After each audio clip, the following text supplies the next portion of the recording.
अरे कुछ होगा तो मिलेगा ना, बेकार में अपना और हमारा टाइम बर्बाद कर रहे हो। कुछ मिला यहाँ?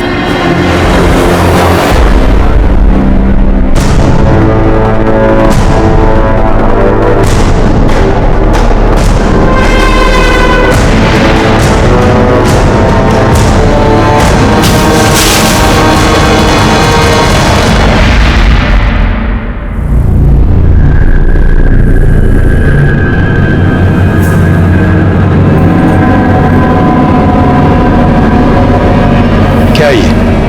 और क्या ये? और क्या ये?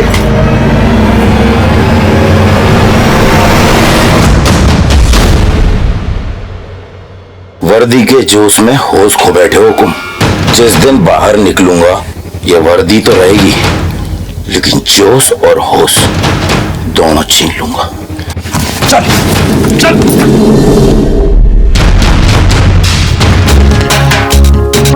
बहुत हो गया है आशी तेरी। अरे प्रकाश भाई, महाराजी एसपी से और हमारी मासा के पास कितनी प्रॉपर्टी है तेरे तो पता है। वैसे भी कल दुबई जा रहा हूँ ना तारे काम से। दुबई जाके कुछ काम करेगा कि ऐसी करके आ जाएगा वापस? फाइनेंस मिलेगा या नहीं? अरे मिलेगा कैसे नहीं, हमारी टाउनशिप बन ही रहेगी। बाकी सब लोग तो जमीन देने के लिए तैयार हो गए, तेरी मासा ही राजी नहीं हो रही है। अरे मासा है मेरी, मैं मना लूंगा। तारी माँ ना मानी ना, तू जेल लग जाऊंगा यहीं नंगा।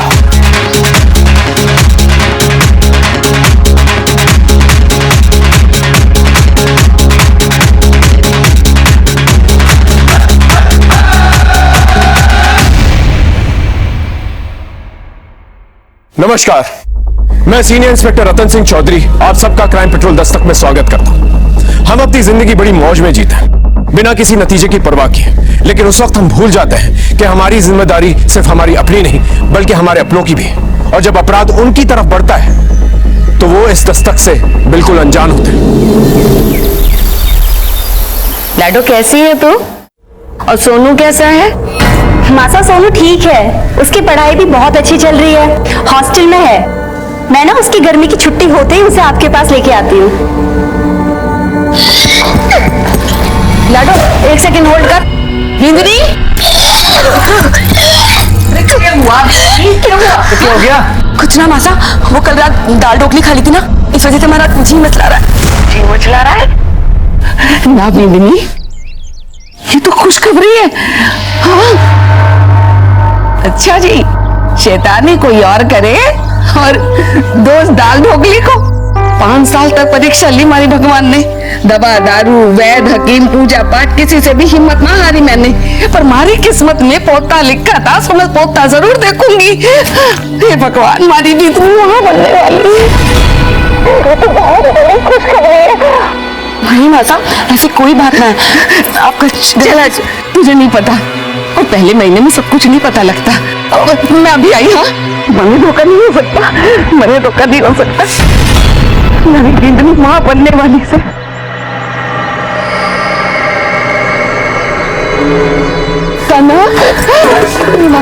थारी सोना की दवाई काम कर गई, हमारी जिंदगी मां बनने वाली है। खबर सुनाई से मासा, मैं तो मुद्दा से बांटूंगी। जरूर बांटना, लेकिन फिर ये ले, मैंने मन्नत मानी थी कि हमारी जिंदगी के पैर भारी होंगे ना तो मैं सुंदरकांड का पाठ रखवाऊंगी, कल ही पूजा रखवाती हूँ। मासा फिक्र कोई नहीं, हम दोनों मदद कराने आ जाएंगे। मासा तुम दोनों को तो जरूर होना पड़ेगा। मैं तो भूल ही गई। अरे लाडो साहब, सुन लिया मासा, सुन लिया, आपका प्लान भी और आपकी खुशखबरी भी। बधाई हो, आप दादी बनने वाली हैं। हाँ, और बुआ सा को भी खूब खूब बधाई हो। अच्छा लाडो, एक बात ध्यान से सुन, कल ही जमाई सा को लेकर घर चली आना, उनके भी मैं कल रक्षा सूत्र बांधूंगी। ठीक है मासा, मैं उन्हें बोल दूंगी, लेकिन आपको पता है ना वो लेट आएंगी, पर कल सुबह होते ही मैं आपके पास जरूर आ जाऊंगी।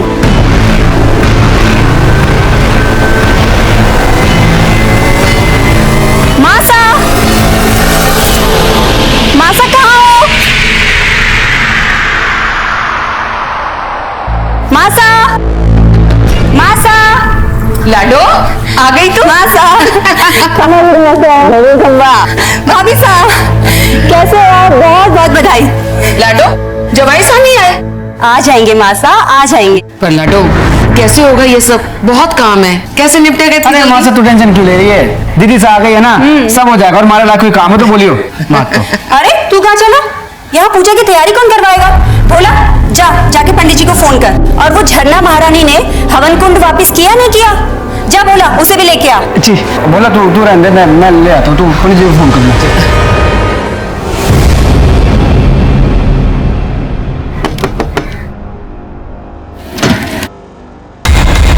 नमस्ते जी।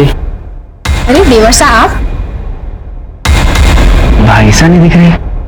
वो तो नहाने गए और 15 मिनट लगेंगे। 15 मिनट में तो बहुत कुछ हो जाएगा। घाबरा हो गया है क्या? अब तो बाप बनने वाला है, कुछ तो सुन के। अरे बाप बनने वाला तो मेरा होना चाहिए ना। चल थोड़ी मेहनत कर ले।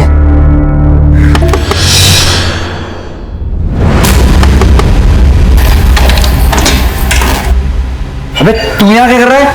आपसे अकेले से नहीं हो पाएगा तो थोड़ी मेहनत मैं भी कर लूं। कौन सी मेहनत बे? दीदी सा ने कहा है वो कूल उठाने के लिए। जा लेके और अकेले लेके साले।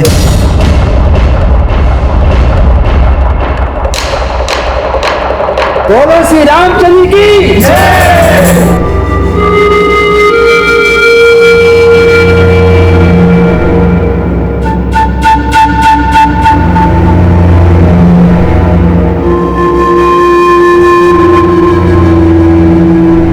बोलो बजरंगबली की जय। पंडित जी सबसे पहले जमाई साहब को रक्षा सूत्र बांध दीजिए। सुन बोला तो मुझे कुछ बताने वाला था ना? पूजा के बाद है ना सारे मेहमान चले जाएंगे, तब बताता हूँ।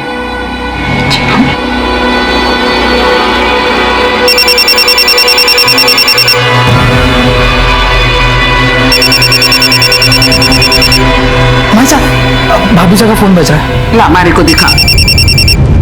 अरे ये तो क्लिनिक से है, बिंदनी पूजा में बैठी है, मैं देख लेती हूँ। पूजा हेलो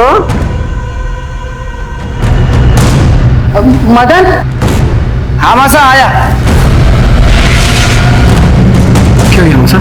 बेटा तू पिछले महीने की 15 तारीख को दुबई से वापस आया था ना? हाँ लेकिन गया कब था? अरे हुआ क्या मासा, बता तो सही। गया कब था ये बता मुझे। 4 या 5 मई को हो गया था। अच्छा मासा, हमारा दोस्त प्रकाश भाई वो मैं आ चाहता हूँ। आ जा।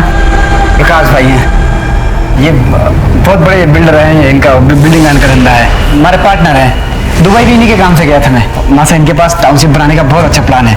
मतलब बहुत सारा उसमें बहुत सारी चीजें होंगी, स्विमिंग पूल होगा, क्लब हाउस होगा। मैं थाने को बता चुकी हूँ ना कि ये घर और उसके आसपास की जमीन मैं नहीं बेचने वाली।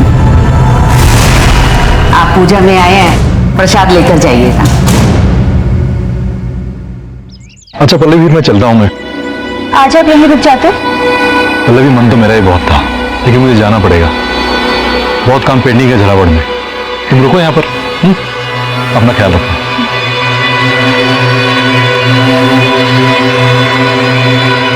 खंबा घड़ी खंबा।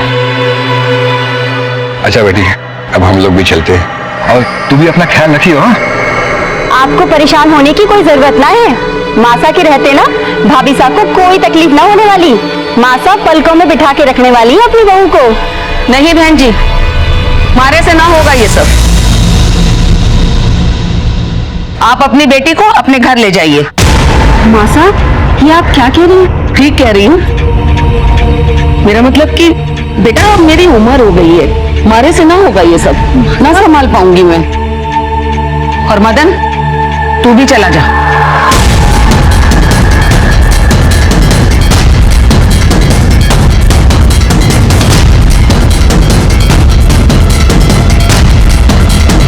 एक मिनट भाऊ जी, मैं मासा से बात करके आती हूँ। ठीक है बेटा, हम इंतजार करते हैं बाहर जाके। आइए मासा मासा मासा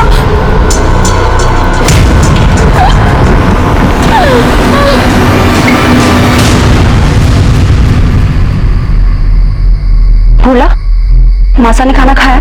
नहीं दीदी, उन्होंने खाना नहीं खाया, वो अपने कमरे में चली गई।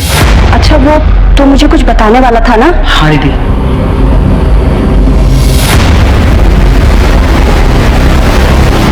तूने मुझे पहले क्यों नहीं बताया? दीदी वो मैं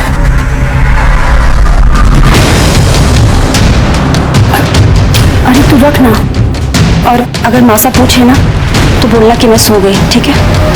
मैं भी आती हूँ।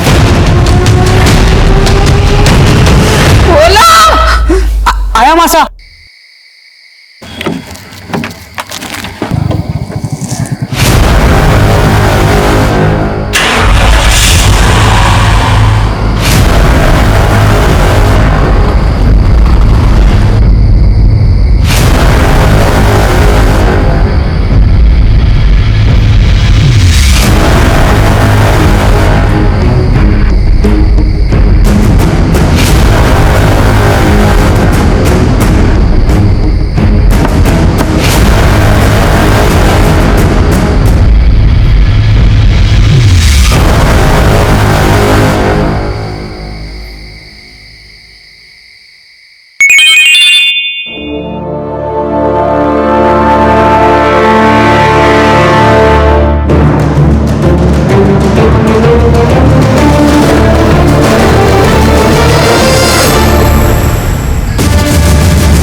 अली कहाँ हो तुम?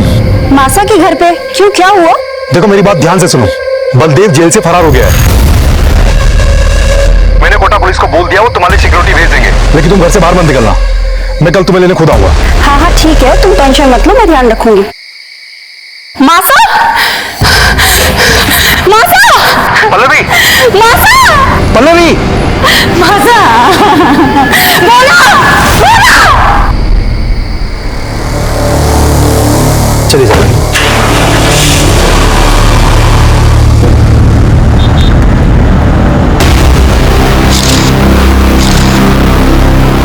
आलोक, सब ऊपर चेक करना। सीमा, वहां कमरे में चेक कर।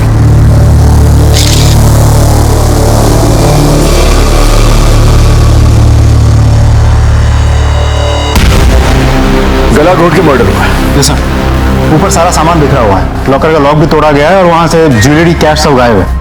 घर में एक नौकर है भोला, फिलहाल गायब है, फोन भी स्विच ऑफ आ रहा है। लाश को सबसे पहले किसने देखा और कितने बजे? सब पल्लवी जी ने, रात के करीब 12 साढ़े 12 बजे। Any sign off force entry? नहीं सर, फोर्स एंट्री तो नहीं हुई, लेकिन ये सब कुछ देख कर तो लगता है वो भोला, उसी ने सब कुछ किया होगा। ये भी तो हो सकता है मेन मोटिव मर्डर हो, और मर्डर को छुपाने के लिए चोरी की शक्ल दी गई। ये सब कुछ बलदेव भी कर सकता है, कल जेल से फरार हुआ है वो। सर, ये सब कुछ इत्तेफाक भी तो हो सकता है। झालावाड़ के एएसपी की सास का मर्डर हो चुका है। पुलिस मौके वारदात पर पहुंच चुकी है। बड़ी ही बेरहमी के साथ एक बुजुर्ग महिला का मर्डर किया गया है, जैसा कि अभी जानकारी के हिसाब से हम आपको बता रहे हैं। सर आपको क्या लगता है बलदेव और उनके साथियों का हाथ इसमें? No comments. सर, अगर एडिशनल एसपी की रिश्तेदारी सेफ नहीं है तो आप आम जनता को कैसे सेव करेंगे? Excuse me. सर ये थे एएसपी अभिमन्यु सिंह राठौर, जो मौके वारदात पर पहुंच चुके हैं। पल्लवी,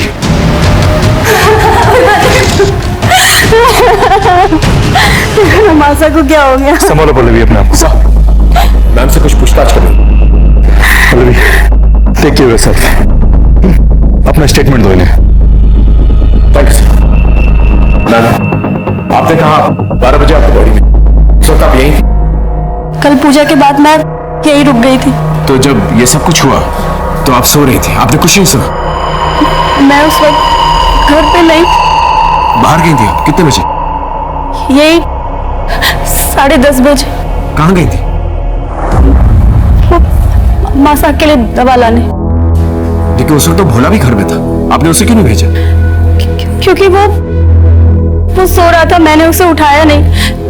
पूरा दिन काम करके शायद वो बहुत थक गया था, और मासा की तबीयत अचानक से बहुत खराब हो गई थी।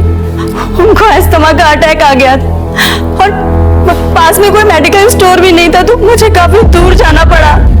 मैं तो खुद शॉक दूं कि इस 1 से 1.5 घंटे में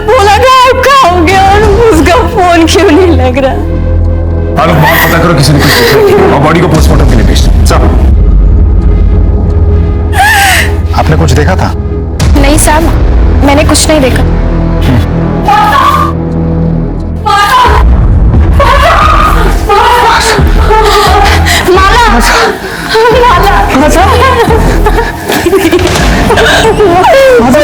माला,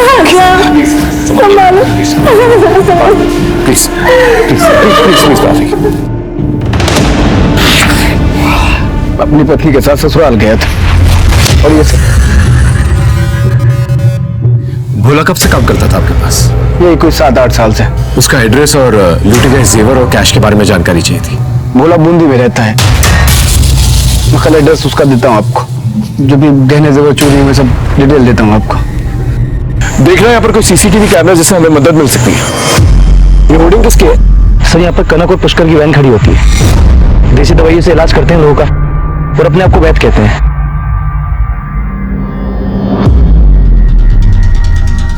क्या देखा था आप लोगों ने? हमने तो कुछ ना देखा हुकुम। हम तो सुबह से शाम तक वहीं रह गए और शाम को 7 बजे अपने घर को चले जावे। भोला कैसा आदमी? कुछ जानते हो उसके बारे में?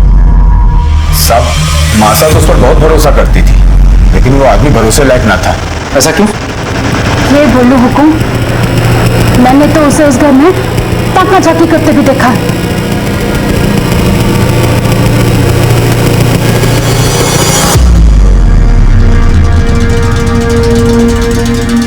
कहीं ताका झाकी करिया है?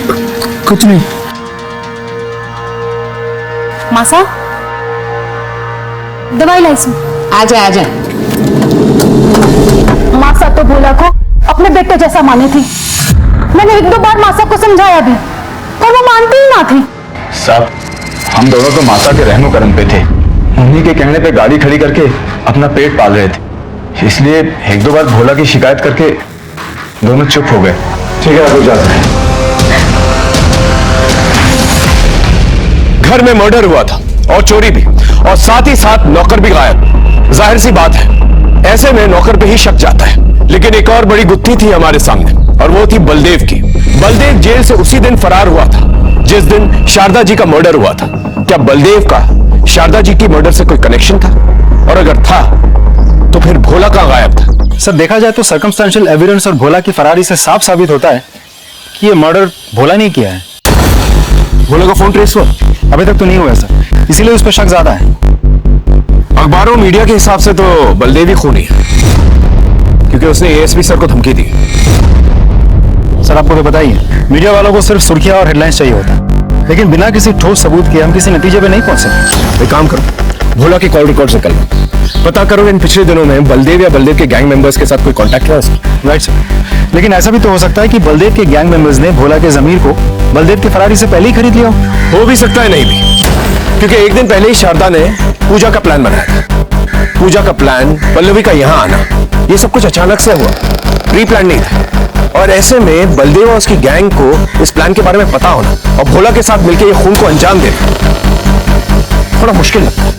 मतलब सर, इस बलदेव और भोला का कोई रिश्ता ही नहीं है। Let's jump to conclusion. एक काम करो, भोला के गांव में एक टीम को भेजो और पता करो इन पिछले दिनों में किन किन लोगों के साथ उठा बैठा था।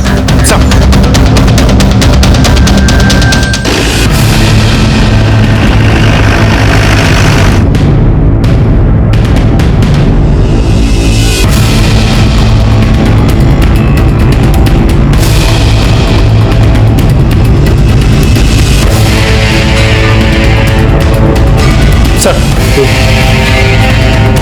इस भोला के गांव से हमें खास कुछ पता नहीं चला। वो अपने गांव नहीं गया था और इसका मोबाइल फोन अब भी स्विच ऑफ आ रहा है। लेकिन सर, हमारे खबरों के मुताबिक उन्होंने बलदेव जैसी कदकाठी वाले एक आदमी को सदर बाजार के आसपास मंडराते हुए देखा था। किसी के साथ बाइक पे बैठा हुआ था। शक्ल तो ठीक से नहीं दिखी, लेकिन जो लोग बलदेव को जानते हैं वो लोग दूर से भी बलदेव को पहचान सकते हैं सर। इसका मतलब बलदेव जो है कल कोटा में था। एक काम करो, शहर के सारे एग्जिट पॉइंट्स पर खबर कर दो। अगर ये कल यहाँ था तो आज बाहर निकलने की कोशिश करेगा। सर, शारदा जी की पोस्टमार्टम रिपोर्ट आ चुकी है। सर, मौत रात 11 से 12 के बीच गला दबाकर हुई है, लेकिन सर गले पर कोई फिंगरप्रिंट्स के निशान नहीं है। एक बात और सर, शारदा जी को अस्थमा की प्रॉब्लम नहीं थी। सर, लेकिन पल्लवी जी ने तो कहा था कि शारदा जी को अस्थमा का अटैक आया था। मासा की तबीयत अचानक से बहुत खराब हो गई थी उनको अस्थमा का अटैक आ गया। और इसीलिए वो दवाई लेने गई थी। सर उन्होंने हमसे झूठ क्यों बोला? अब ये बात तो पल्लवी जी ही बता सकती है। शारदा जी को तो कोई अस्थमा प्रॉब्लम नहीं थी, फिर आपने हमसे झूठ क्यों कहा? दरअसल मेरे बेटे सोनू को अस्थमा का प्रॉब्लम है और उसे बहुत खांसी भी होती है। उस रात मासा को भी वैसे ही खांसी हो रही थी, तो मैं बहुत डर गई थी और माला और मदन भी घर पे नहीं थे, तो प्रिकॉशन के लिए मैं इनहेलर पंप लेने गई थी। लेकिन मौका वारदात पे हमें कोई पंप नहीं मिला। खैर, आप मेडिकल स्टोर कितने बजे गई थी? यही कोई रात 10:30 बजे। और वापस कब आई? 12 बजे। 10:30 से 12 बजे आप बाहर गई थी और इसी दौरान आपकी माँ का खून हो जाता है। आप कहना क्या चाहते हैं इंस्पेक्टर? आप मुझ पे शक कर रहे हैं? देखिए मैम, आप एएसपी सर की वाइफ हैं, आप तो समझ सकती हैं कि हमारे प्रोफेशन में शक ना करना गुनाह के बराबर है। मेडिकल स्टोर की रसीद तो होगी आपके पास? जी नहीं, दरअसल मासा की तबीयत बहुत ज्यादा खराब थी और मैं सिर्फ दवाई और इनहेलर पंप लेके सीधे घर आ गई और रास्ते में मेरी गाड़ी खराब हो गई थी, तो कुछ लोगों ने मदद की, इसलिए मुझे आने में वक्त लग गया। Thank you so much Pallavi ji. अगर दोबारा कोई पूछताछ करनी होगी तो दोबारा मुलाकात होगी।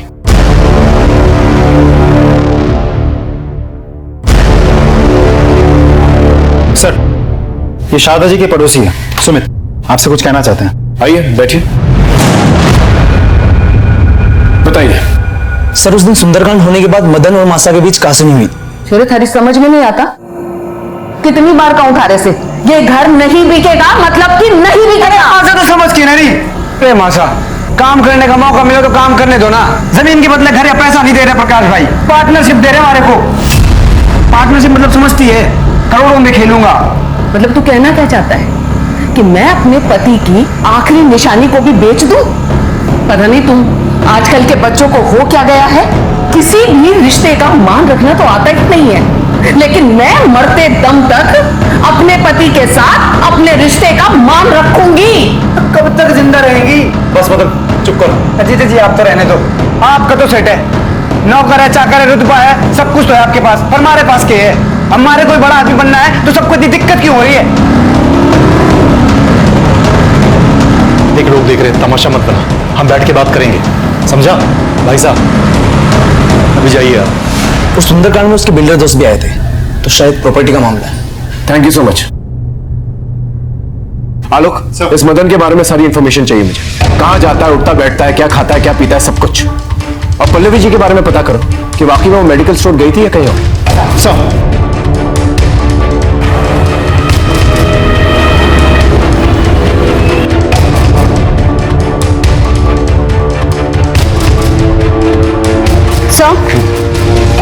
मैंने सारी मेडिकल शॉप पे पता किया है। जिस रात शारदा जी का खून हुआ था उस रात काफी सारे लोग मेडिकल स्टोर पे गए थे।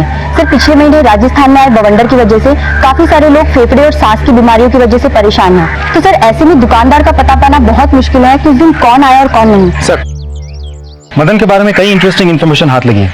बहुत ही रंगीन किस्म का आदमी है वो। शहर के बिल्डर लॉबी के साथ उठना बैठना है उसका, और उसका सर पे काफी कर्जे का बोझ भी है। तो सर ऐसा भी तो हो सकता है कि अपनी अय्याशी के शौक पूरा करने के लिए और कर्जों से छुटकारा पाने के लिए उसने ये सब कुछ किया है। पल्लवी जी अभी मायके में? नहीं सर, अपने पति के पास झालावाड़ चली गई, पुलिस को इन्फॉर्म करके गई है। ठीक है, हम भी झालावाड़ चलते हैं।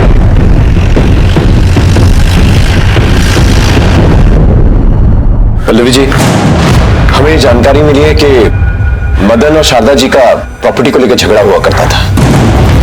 आपको इसके बारे में कोई जानकारी है? ये सच है, मदन हर हाल में हमारी प्रॉपर्टी को बेचना चाहता था और इसके लिए वो मेरे पास भी आया था। जुगनू, भैया के लिए चाय लेके आओ।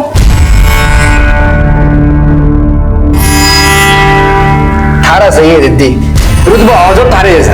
एक बार तारे भाई का काम चल जाएगा ना तो मैं भी 4-6 नौकर रख लूंगा। जल्दी होगा तो टेंशन मत ले। दीदी अगर तू चाहेगी तो जरूर हो जाएगा। ये काहे के पेपर है? घर के। मासा मान गई? मासा नहीं मानी तो तभी तो तारी हेल्प चाहिए ना, कर दे साइन। ये तो जाली पेपर्स है।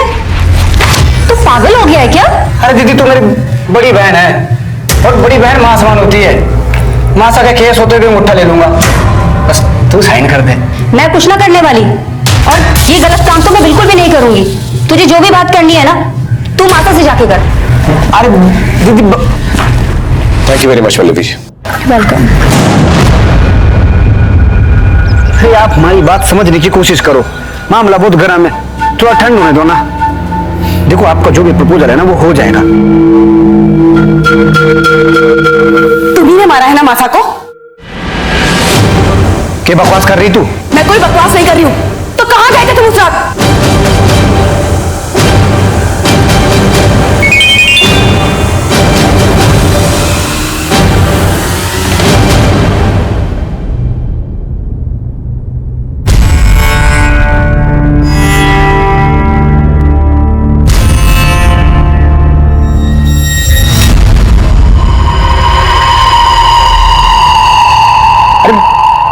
प्रकाश भाई से मिलने गया था मैं। झूठ बोल रहे हो तुम।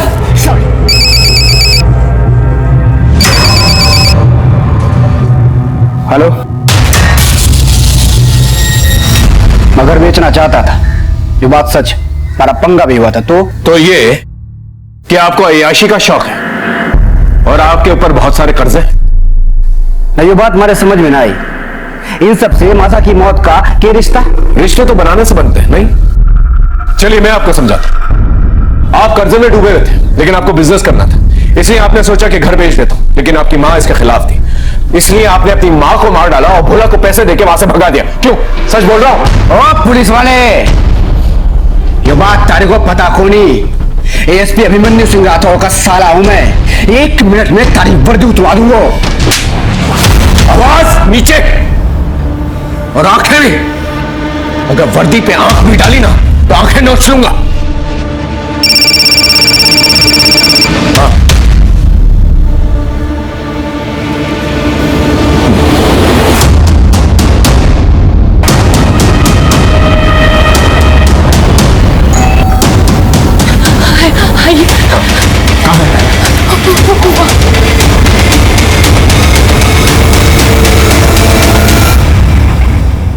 आसपास अच्छे से चेक करो, देखो अगर कुछ मिलता है तो।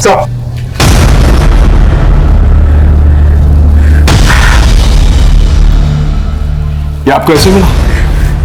हाँ सर। सर हाँ लो, कुछ नहीं मिला। बॉडी को पहचानने के बाद पोस्टमार्टम के लिए भेज दो। अमाला जी, आपका हमारे साथ पुलिस स्टेशन चलना पड़ा।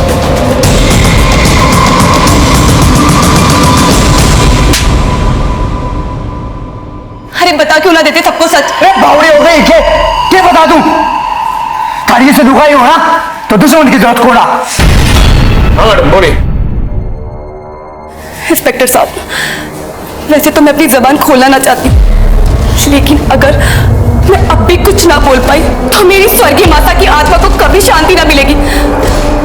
दरअसल उस रात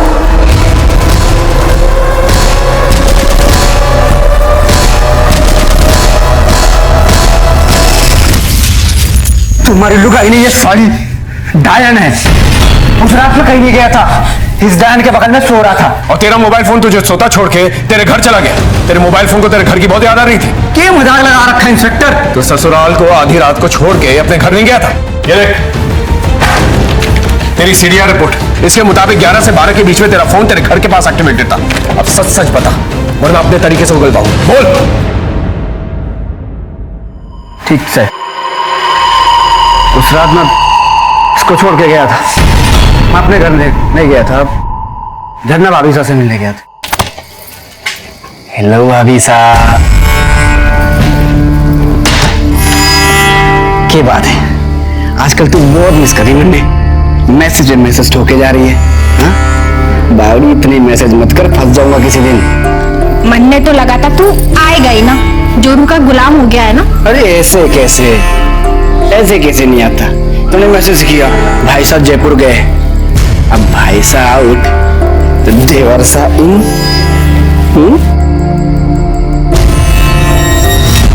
झरना भाभी से हमारे पड़ोस में रहती है। इनकी झरना भाभी साहब को बुला के लेके सा।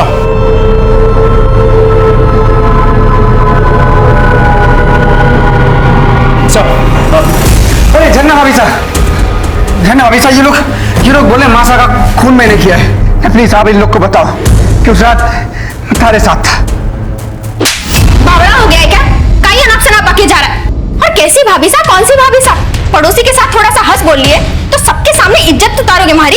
माना ही झूठ बोल रहा है, लेकिन सीडीआर रिपोर्ट के मुताबिक आप ही ने इसे फोन किया था। ये देखिए, इसके आपके घर आने से पहले। साहब मैं सच बोल रहा हूँ, ये देखो जन्ना भाभी ने खुद मैसेज किया था मेरे को। तुम्हारे भाई साहब घर से बाहर जा रहे हैं, आ जाओ। ये तो वाकई में सच बोल रहा है। थारे को शर्म नहीं ये सब करते हुए? और सुन तू, हमारे घर के आसपास भी दिख गया ना, टांग तोड़ दूंगा थारी। पुलिस स्टेशन में ज्यादा मर्द बनने की जरूरत नहीं है, इसे बाहर लेके जाओ। सर आप नहीं मैडम, आप यहीं रुकेंगी। पर साहब मारू का ही कसूर है, माने क्यों रोका है? हो सकता है तुम दोनों ने मिलकर शारदा का खून किया। हमें शक है तुम लोगों को। इनकी अच्छी तरह से खातिरदारी करो, और जब तक सच ना बोले ना, इनका स्वागत सत्कार करते रहे। जाइए, चलिए लेके जाओ। आइए।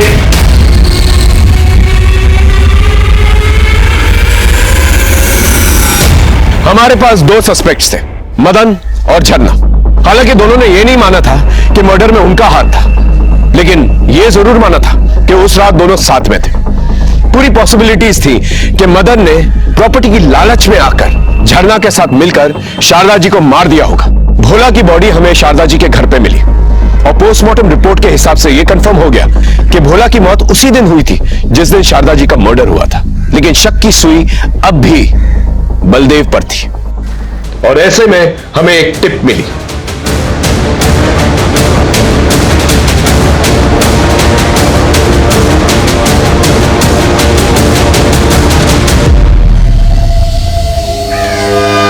चूहे बिल्ली का खेल खत्म। चल चल।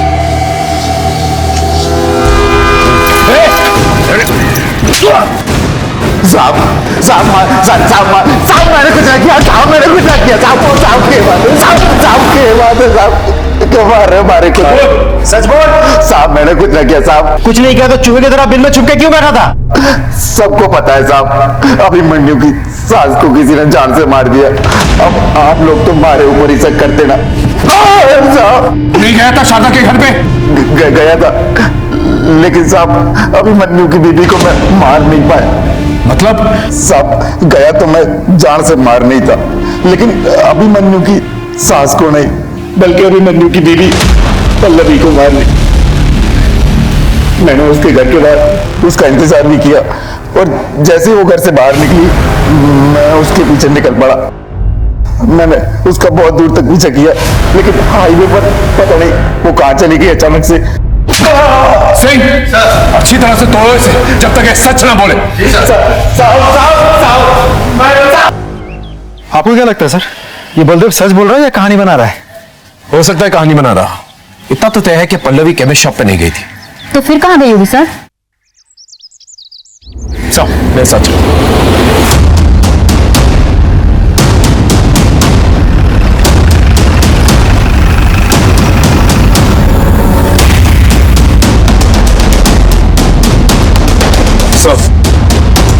वतन तुम इस वक्त यहाँ? सब वो पल्लवी जी से कुछ इंफॉर्मेशन हासिल करनी थी।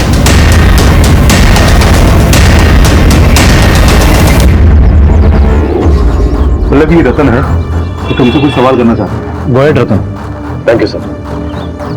मैम आपने कहा था कि उस रात आप शारदा जी के लिए एस्थमा पंप लेने गई थी उस रात, लेकिन आपके फोन की लोकेशन के हिसाब से आप गांधी मार्केट में थी। क्या आप हमें ये बता सकती हैं कि आपने हमसे झूठ क्यों बोला? मैं बताता हूँ।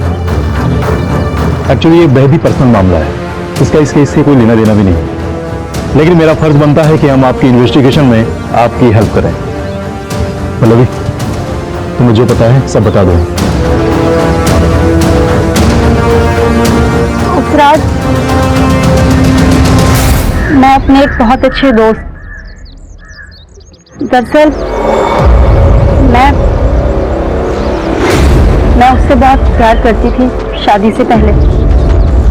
भोला ने बताया कि उसकी हालत बहुत खराब है, तो बस मैं उसी से मिलने गई।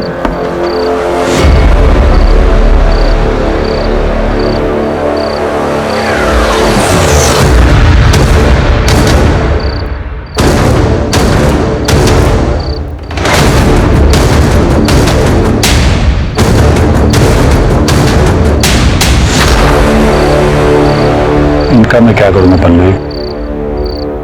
अपने इलाज के लिए रख लो, काम आएगी।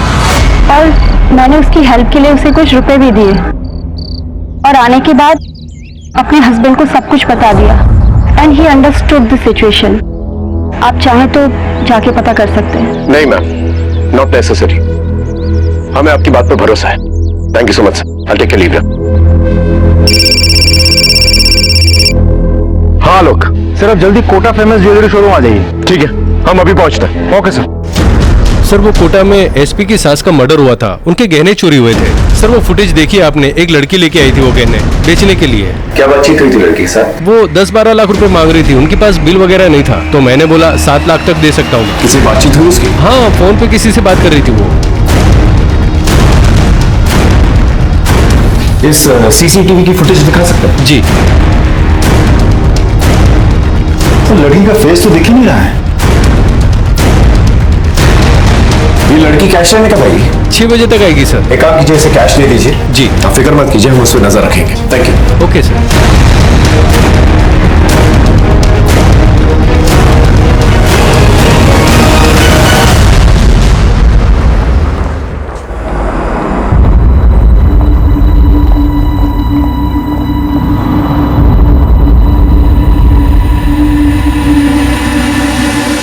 सर लड़की ज्वेलरी शोरूम के अंदर गई सर। सर अंदर जाऊं? वहीं पर रुको, वेट करो। ओके।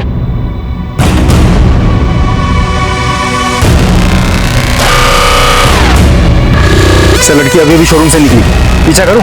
पकड़ लूं उसे? नहीं, अभी नहीं, वेट। सर लड़की आपकी तरफ जा रही है। Sir I think we lose the target sir. मैं पीछा करूं? I said wait. Seema, target तुम्हारी तरफ आ रहा है। Be alert. Yes sir.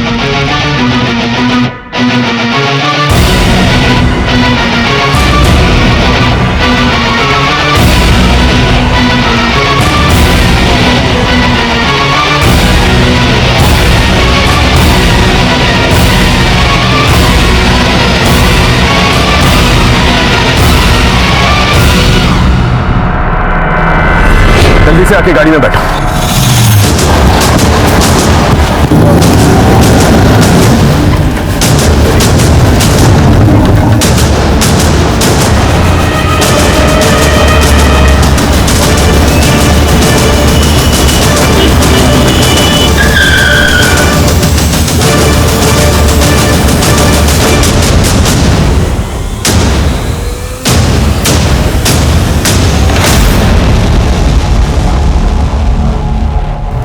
Sir मैंने ना मारा मासा को। तो फिर इनके साथ क्या कर रही थी? ज्वेलरी बेचने नहीं गई थी आप? सर हमारे बच्चा ना है और मासा को लगता था कि मैं इन दोनों की जड़ी बूटी से मां बन सकूं, इसलिए इन्होंने मारे को वो जड़ी बूटी दी और उससे मारे को नशा हो गया और इन्होंने हमारा फायदा उठाया। चिल्लो दवा पी जाओ। अरे खास थारे वास्ते ये, P low P low.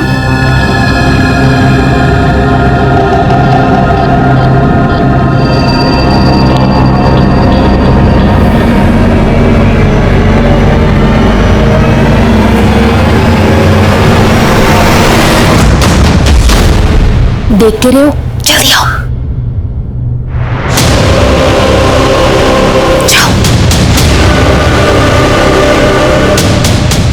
Sir मैं तो ये बच्चा चाहती ही ना थी, पर माता को पता चल गया कि मैं पेट से हूँ और तभी माता ने सुंदरकांड के पाठ रखवाए और सब रिश्तेदारों को बुला लिया। और उसी बीच माता को डॉक्टर का फोन आया। भाई साहब भाभी साहब का फोन बज रहा है। ला हमारे को दिखा। जी डॉक्टर ने जी। नहीं मैं शारदा बोल रही हूँ। हाँ बताइए, टेस्ट की रिपोर्ट आ गई? क्या रहा? सब ठीक है। अब 12 हफ्ते हो गए तो कोई टेंशन भी नहीं है। कितने हफ्ते? 12 हफ्ते 3 महीने करीब। 3 महीने? अच्छा अच्छा ठीक है डॉक्टर ने जी। 3 महीने? ये कैसे हो सकता है?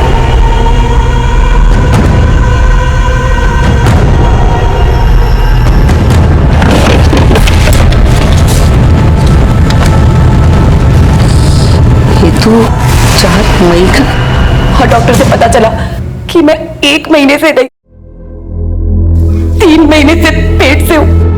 और पता चला कि उन 3 महीने के बीच में तो बदन घर पर था ही ना। तो मासा को मुझ पर शक हुआ और मासा बहुत गुस्से में हो गई और सबको जाने को कह दिया। मारे को भी मारे मायके भेज दिया। लेकिन मैं फिर से मासा के पास आई। मासा मासा मासा मासा क्या मासा? हाँ? तुम्हारे साथ इतना बड़ा धोखा, इतना बड़ा झूठ छुपाया मेरे से? थारे को शर्म ना आई? शेखावत परिवार का नाम मिट्टी में मिला दिया। मासा मैंने ऐसा कुछ भी ना किया।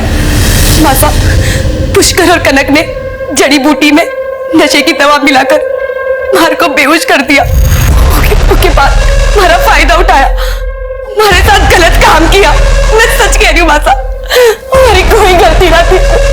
मैं सच कह रही हूँ मासा।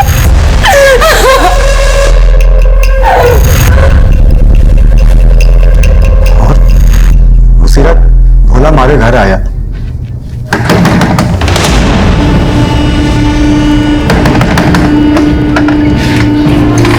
मासा बहुत गुस्से में तुम दोनों को बुला रही है। और फिर हम भोला के साथ मासा के घर गए। शर्म ना आई तुम लोगों ने? हाँ? क्या कुछ नहीं किया मैंने तुम लोगों के साथ? अरे अपना सगा माना, सगा। तो थारे लोगों ने हमारी बीवी के साथ ही। छी!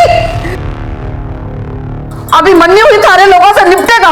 मारे को माफ कर दो मासा, मारे को मैं बिल्कुल माफ ना करने वाली। मासा मारी मती मारी गई थी मासा। मासा मुझे मारे को माफ कर दो मासा।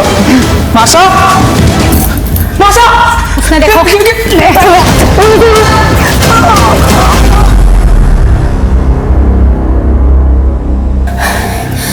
भीतर में छुपा दो उसकी लाश में। जेवरात चोरी कर लेंगे, यूं लगेगा चोरी का मामला सा है। दो खून करके वहीं पर डटे रहे तुम दोनों। भाग जाते तो पहला सब तुम्हारे तय जाता ना हुकुम। और तुम लोगों ने कहा था माला को ज्वेलरी बेचने के लिए। हाँ साहब, मारे को लगा कि अब हमको बच के निकल जाना चाहिए। ले अब एक आखिरी काम कर, कल बाजार में बेच के आइए और फिर हम पैसा लेके ये शहर छोड़ के चले जाएंगे। क्या इसका मतलब मासा को तुम लोगों ने मारा था? हाँ मारा था, और तुझे और थारे पति को भी मार दे देंगे। और जाते जाते तेरे असली फोटो ना पूरे शहर में लगा के जाएंगे। बच के निकल जाओगे, जिंदगी भर जेल में सड़ोगे तुम दोनों। साहब मारे गलती हो गई साहब। साहब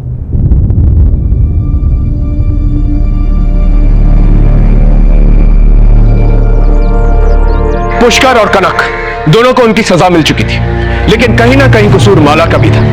मैं मानता हूं माला के साथ एक बहुत बड़ा अपराध हुआ था, पुष्कर ने उसका रेप किया था। लेकिन अगर माला ने पहले ही पुलिस कंप्लेंट करवा दी होती तो आज शारदा और भोला दोनों जिंदा होते। हम गलत करने वालों से डर कर, उनके आगे कमजोर पड़कर ना ही सिर्फ हम उन्हें मजबूत बनाते हैं, बल्कि अपनी और अपने परिवार की खुशियां और उनकी जिंदगी उनके हाथों में दे देते हैं। फिर वो जिस तरह से चाहे उसका इस्तेमाल करते हैं और फायदा उठाते हैं। याद रखिए, हर एक जुर्म एक बड़े अपराध की दस्तक होती है। तो अगर आपके साथ कुछ गलत हो रहा है तो उसी वक्त उसके खिलाफ आवाज उठाएं।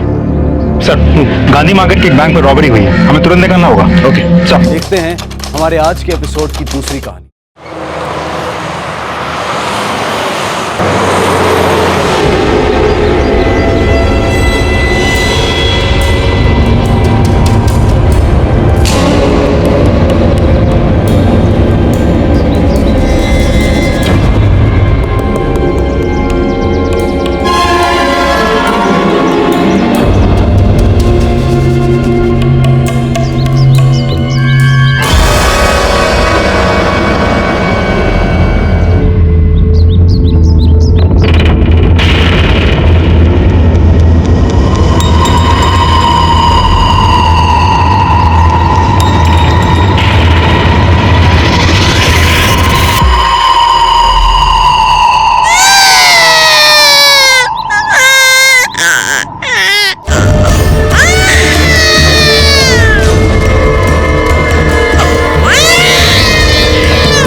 सर, इसने पहली बार देखा।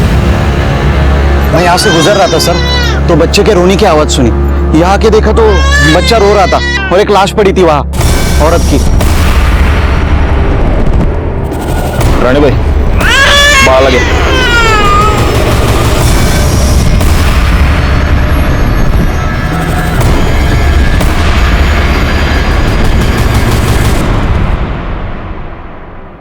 गला घूंट कर मारा गया है।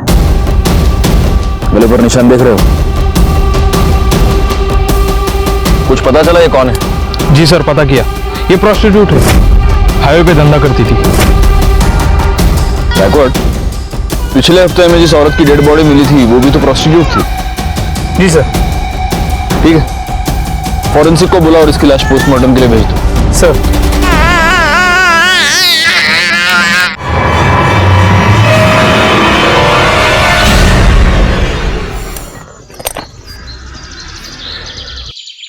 अपने पूरे करियर में मैंने ऐसे कई केसेस देखे हैं जहां जुर्म की वजह होती है जलन, या फिर लालच, या फिर बदले के लिए जुर्म किया जाता है, या फिर कभी कभी सिर्फ मजे लेने के लिए। नमस्कार, मैं inspector Rajesh Jadhav crime petrol Dastak के आज के इस भाग में आपका स्वागत करता हूं। आज मैं आपको जिस केस के बारे में बताने जा रहा हूं वहां जुर्म की वजह थी एक आदमी की सनक। ऐसी सनक जो शायद उस आदमी की जिंदगी के साथ ही खत्म हो जाती। उस सनक में ऐसे क्राइम्स किए गए जिसे सुनकर, जिन्हें जानकर आपकी रातों की नींद उड़ जाती। सर, इस औरत की पोस्टमार्टम रिपोर्ट और पिछले हफ्ते मिली औरत की पोस्टमार्टम रिपोर्ट मैच करती है। दोनों को मारने से पहले उनके साथ सेक्स किया गया था, जिसके बाद उनका गला दबा के उन्हें मार दिया गया। पर एटलीस्ट इस केस में तो ऐसा नहीं लगता कि यह मर्डर पैसों के लिए किया गया हो, क्योंकि बॉडी के पास तो पैसे पड़े हुए हैं। समझ में ये नहीं आ रहा है कि जिस किसी की भी साथ ये गई होगी उसने इसे मारा क्यों। जरूरी नहीं कि वो एक ही आदमी हो। एक नोटिस की तुमने बात गैकवाड, इसकी गर्दन पर ग्रीन नायलॉन रस्सी के छोटे छोटे रेशे मिले। लेकिन ऐसा कुछ तो हमें पिछले केस में नहीं मिला। हो सकता है तब रस्सी नहीं हो। मुझे ऐसा लगता है गायकवाड, इन दोनों मर्डर केसेस में कुछ ना कुछ कनेक्शन है, क्योंकि पीएम रिपोर्ट और मारने का तरीका दोनों सेम है। हो सकता है कातिल भी सेम हो। सर, ये बच्ची कब से रो रही है, चुप ही नहीं हो रही है।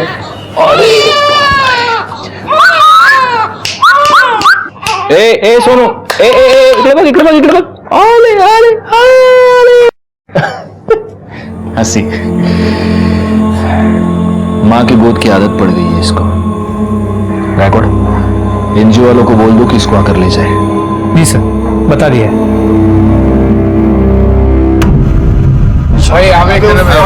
इधर दे। चल जल्दी हाथ चला राजू। हाँ भाई, एक ये देना। अरे जाना दूंगा, एक मांगने आ गया, तू दे दे मेरे को। ए राजू, खारी बहुत डेली का उसका। अरे बच्चा है, कुत्ता नहीं है। चल बेटा, भूख लगी तेरे को, बड़ा पाव दो उसको। दे बड़ा पाव। ले भाई, और दो क्या? चल काम कर, चल जल्दी कर। अरे भाऊ, याद है वृंदा वहिनी का फोन आया था? अरे हाँ, वो मेरा बात हुआ, तो सुबह मिल नहीं पाया ना, बस वही बोल रही थी। अरे क्या है तुम्हारा वहिनी लगा रखा है, अभी तक लगन नहीं हुआ मेरा और उसका। तो भाऊ नहीं हुआ तो हो जाएगा ना। आई, जो महेश अंकल ने चॉकलेट दी थी ना, वो मुझे दो ना। चॉकलेट चाहिए तुझे? देती हूँ।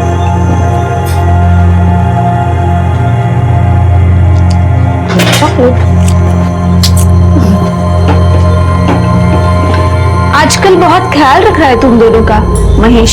अच्छा लगता है मुझे महेश, हम दोनों का बहुत ख्याल रखता है। इतना ही ख्याल रखता है तो उसके घर क्यों नहीं चली जाती, यहाँ पे क्यों पड़ी है? और वो महेश एक नंबर का गुंडा है, तुझसे शादी कभी नहीं करेगा। और यहाँ हमारे सर पे बैठने से अच्छा है तो ससुराल क्यों नहीं चली जाती? वहां जा, अपना और अपनी बेटी का हिस्सा मांग। अगर काय बोलती है तू? बहन है वो मेरी, यहाँ नहीं रहेगी तो कहाँ जाएगी? कहीं भी जाए, हमारे घर से निकल जाए, हमें चैन से जीने दे।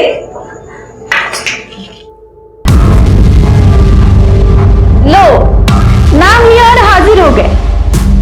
इन्हें लेने आए हो, लेके जा, जा।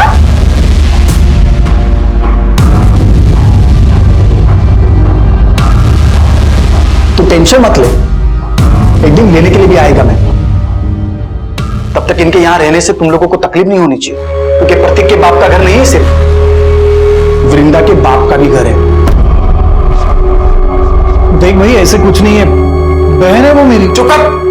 अगर मेरे को पता चला कि तुमने वृंदा को और प्राची को तकलीफ दी है तो इधर आना जाना लगा रहता है मेरा।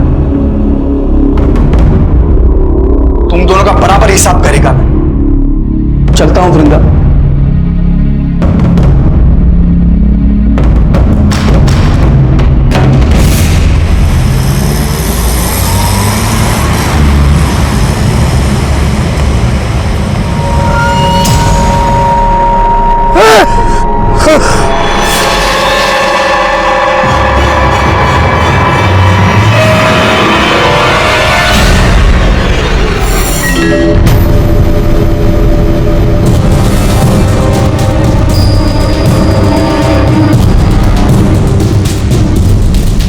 गले पर निशान देख रहे हो? इसको भी गला घोंट कर मार दिया गया।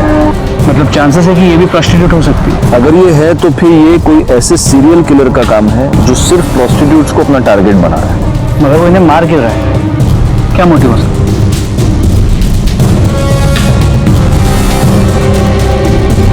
फिलहाल इसकी लाश को पोस्टमार्टम के लिए भेज दो और उनको बोलना जरा जल्दी भेजे रिपोर्ट। सर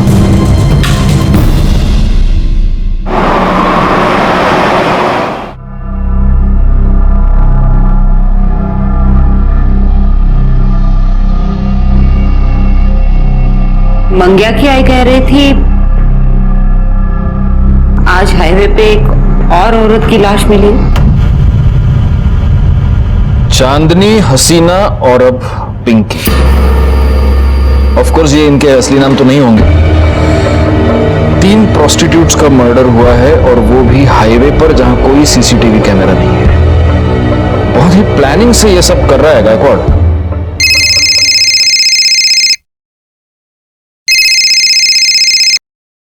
हाँ, मैंने बीपी की गोली ले ली है और सुबह से एक भी तीखा वड़ा पाव नहीं खाया है। सर हाँ वड़ा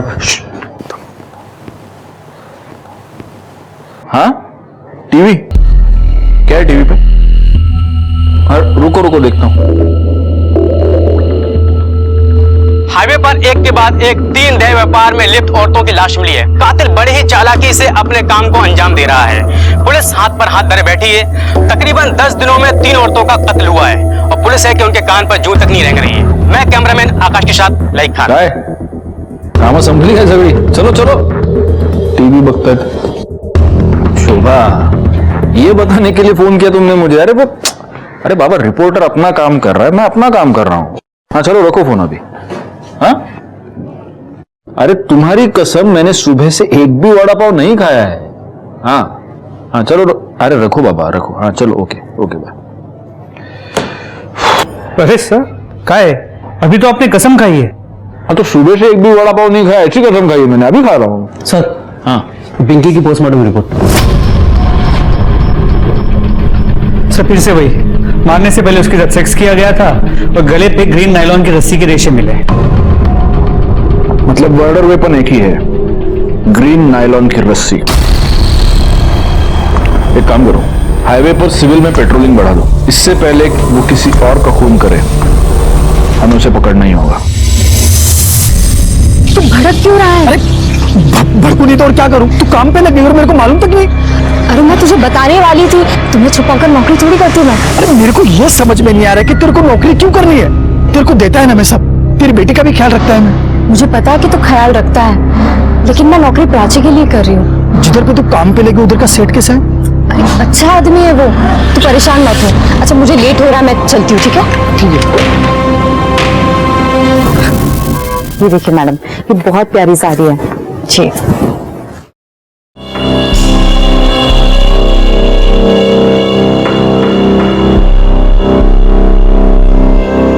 अब पैसे काउंटर पे दे दीजिए।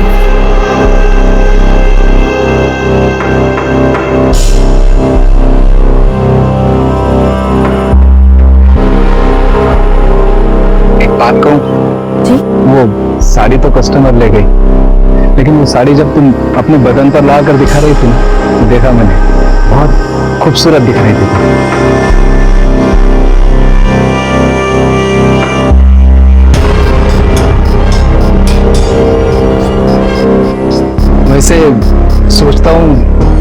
सेम साड़ी तुम्हें गिफ्ट दे दूं, पर अगर मैं तुम्हें साड़ी गिफ्ट दूंगा तो तुम्हें भी तो मुझे कुछ देना पड़ेगा ना, समझ रहे हो ना? पगार भी बढ़ा दूंगा।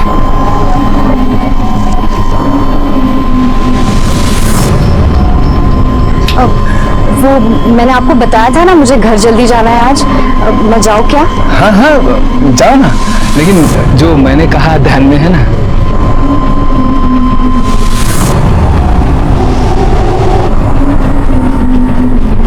महेश, कितने बार बताऊं मैं तुम्हें, उस सेठ के साथ मेरा कोई चक्कर नहीं है। मैं बस अपने काम से काम रखती हूँ। देखा तेरा काम से काम में कैसे दांत फाड़ फाड़ के हंस रही थी तू। वो कुछ नहीं है महेश। वो खुश था क्योंकि मैंने आज सेल अच्छी की थी। वो बस मेरी तारीफ कर रहा था। देख, तू अगर मेरे को धोखा देगी ना तो मैं महेश, मैं तुम्हें धोखा क्यों दूंगी? मैं हमेशा तुम्हारे साथ रहूंगी, कहीं छोड़ के नहीं जाऊंगी तुम्हें। सच्ची? हाँ।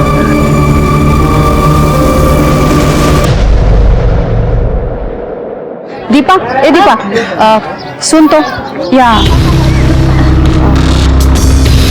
देख दीपा, अच्छी तरह से बता रही हूँ, तेरी वो विधवा ननद वहाँ गली में उस महेश के साथ गुलछर्रे उड़ा रही है। अच्छा दिखता है ये? आखिरी बार समझा रही हो? ये सब यहाँ नहीं चलेगा, अच्छे से समझा दो उसको। बहुत हो गया अभी, और नहीं सहन कर सकती मैं। बहुत सहन कर नहीं। दीपा, मेरी बात सुनो, इतनी छोटी बच्ची लेके कहाँ जाएगी ये? जहाँ जाना है जाए, और वो है ना उसका यार महेश, वो देख लेगा। दीपा, मेरी भांजी है वो। चलो बेटा, हो गया। अरे वो छोटी बच्ची है। चलो चलो चलो, बहुत हो गया, बहुत सुन लिया मैंने। दीपा, मेरी बात सुनो। मैंने बहुत सुन लिया। बिल्कुल। दीपा,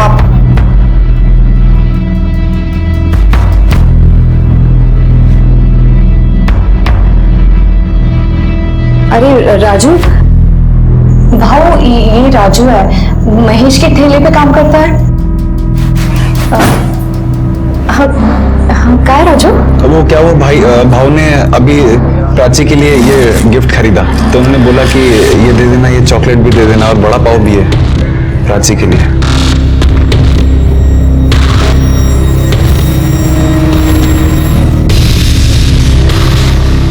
मैं चलता हूँ। देखा, अब ये और इसका यार हमें हमारे घर से कब निकल देगा ना, पता भी नहीं चलेगा। बहुत हो गया ये।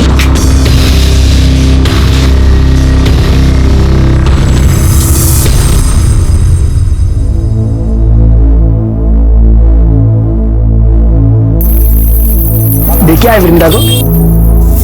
अरे क्या हुआ, ऐसा चुप क्यों है? कुछ हुआ क्या?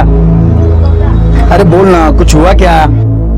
भाव, वृंदा बहनी के साथ कुछ ठीक नहीं हो रहा उस घर में।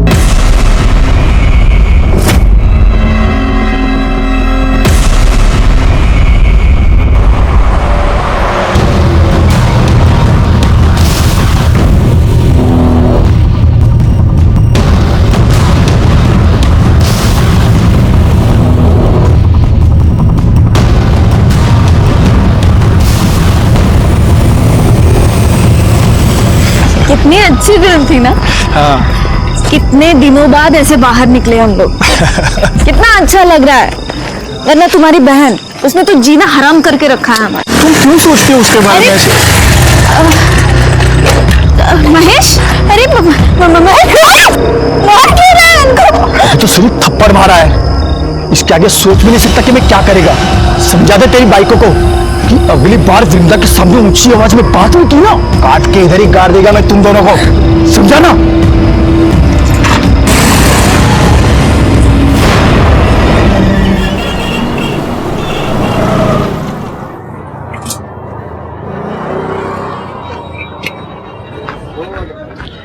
क्या भाव, क्या बात है? हाँ, आज आप इतनी जल्दी आ गए सुबह सुबह? अरे दिन में काम से जाना है, सोचा जल्दी जाके गाड़ी लगा देता हूँ, लेकिन देखना गाय गाय में पूरा तेल गिर गया। अरे बाबा, बिंदास जाओ। अरे आप बिंदास जाओ, मैं संभाल लेगा, जाओ। पक्का संभाल लेगा ना? हाँ, आप बिंदास जाओ, मैं संभाल लेगा सब कुछ। दो, ठीक है।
को इन्फॉर्म करो कि बच्चे को लेकर गए।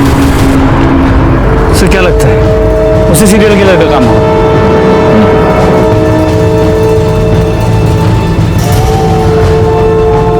या तो वो हमसे 2 कदम आगे चल रहा है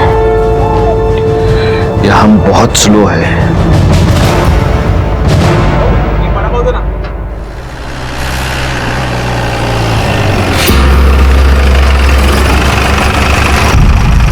क्या हुआ सर, यहाँ क्यों रुके? दिमाग काम नहीं कर रहा। वडापाव खा दे। गातोंडे सगळ्यांसाठी वडापाव सांगा हा, आणि माझ्यासाठी एक्स्ट्रा चटणी आणि मिरची। अरे सर आप ये क्या कर रहे हैं? आपके लिए वड़ा पाव मना है, वो भी तीखा। मेरे लिए थोड़ी है, तुम्हारे लिए मंगा रहा हूँ। आओ। वड़ा पाव बन। हाँ, और एक में थोड़ा ज्यादा चटनी डालना और मिर्ची भी लेना। हो सर, ठीक है।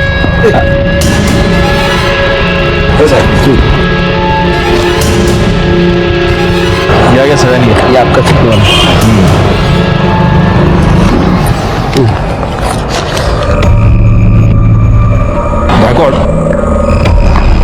इस औरत के गले पर जो रस्सी के निशान थे उसमें भी अगर हमें वो ग्रीन रस्सी के ट्रेसेस मिलते हैं और अगर इस औरत के साथ भी मारने से पहले सेक्स किया गया है तो ये कंफर्म उसी सीरियल किलर का काम है। और शायद इस सीरियल किलर को पता चल गया कि हमने ये सायन पनवेल हाईवे पे पेट्रोलिंग बढ़ा दी, इसलिए उसने अपना अगला शिकार ये पनवेल खपोली हाईवे पे ढूंढा है। लेकिन अगर ऐसा है तो इसका मतलब ये कि वो आदमी यहीं का आसपास का लोकल आदमी है, इसीलिए उसे हमारी हर मूव के बारे में पता चला। पैसे दिले? तो सर चलो चलो बैठो बैठो।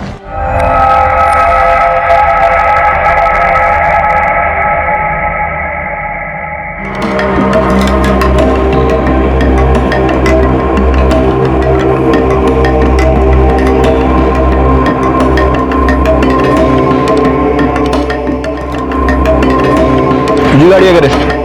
हो साहब। पावती है ना साहब?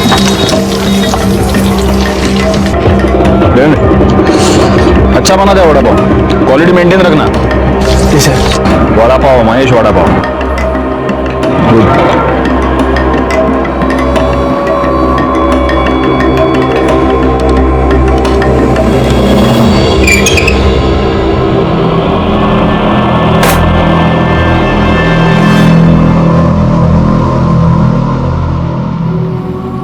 आज फिर तो किसी को मार दिया?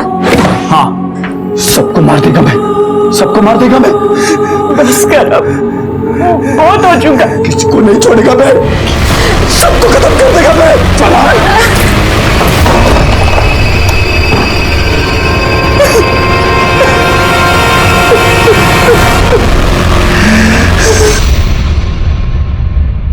सर ये जो लास्ट बॉडी हमें मिली है, सुना है इसका नाम रानी है, लेकिन हो सकता है कि ये भी गलत नाम। और इसके साथ भी मर्डर से पहले सेक्स हुआ है और इसकी गर्दन पर भी ग्रीन नायलॉन रस्सी के ट्रेसेस मिले, है ना? मैं तुमको कह रहा हूँ गायकवाड़, इन चारों का खून एक ही रस्सी से एक ही आदमी ने किया है। लेकिन सर डीएनए रिपोर्ट के मुताबिक इन चारों औरतों में जो सीमन सैंपल मिले वो अलग अलग है। मतलब सेक्स वर्कर होने की वजह से इन्होंने शायद सेक्स किसी और आदमी के साथ किया है और इन्हें मारा किसी और आदमी ने। मुझे समझ में नहीं आ रहा, इसका मोटिव सेक्स नहीं है, इसका मोटिव लूटपाट नहीं है क्योंकि पैसे इनकी बॉडी के पास ही मिलते हैं, तो फिर इसका मोटिव क्या है? वो क्यों मार रहे हैं इन औरतों को? और हमारे पास कोई क्लू नहीं है। तो फोरेंसिक रिपोर्ट से एक नया क्लू मिला है। इस रानी के गले पे, हाथ पे और गले पे जो ग्रीन रस्सी के रेशे मिले हैं उस पे कुकिंग ऑयल मिला है। मतलब? सर मतलब जिस रस्सी से रानी का गला घोटा गया उस पे कुकिंग ऑयल लगा हुआ था, जो खुद को बचाते हुए और गला घोटते हुए रानी के गले और हाथ पे लग गया। और ये कुकिंग ऑयल भी वो है जो बार बार यूज किया गया है। बार बार यूज किया हुआ कुकिंग ऑयल? गायकवाड़, ये रस्सी जरूर किसी ऐसे आदमी की है जो फ्राइड फूड बेचता है। वो नहीं होता ठेला वेला बांधने के लिए रस्सी नहीं यूज करते ये लोग। एक काम करो, पनवेल से लेकर कामण के बीच में जितने भी ये वड़ा पाव वाले, भजिया वाले, चाइनीज वाले, फरसान वाले, जितने भी ठेले वाले, उन सब के ठेले चेक करो और देखो कहीं पर ग्रीन नायलॉन की तेल लगी हुई रस्सी मिलती है क्या। लेकिन सर सिर्फ पनवेल में ही 500 से 600 ठेले हैं। हमारे पास दूसरी कोई चॉइस है? अंग्रेजी में एक बहुत अच्छी कहावत है Gaikwad, beggars can't be choosers.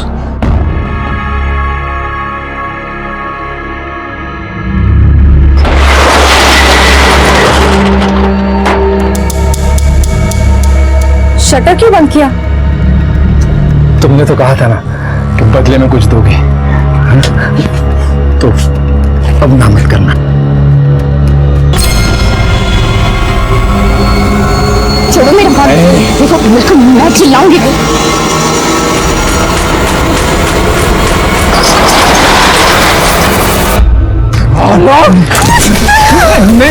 हाथ कैसे लगाए तुम?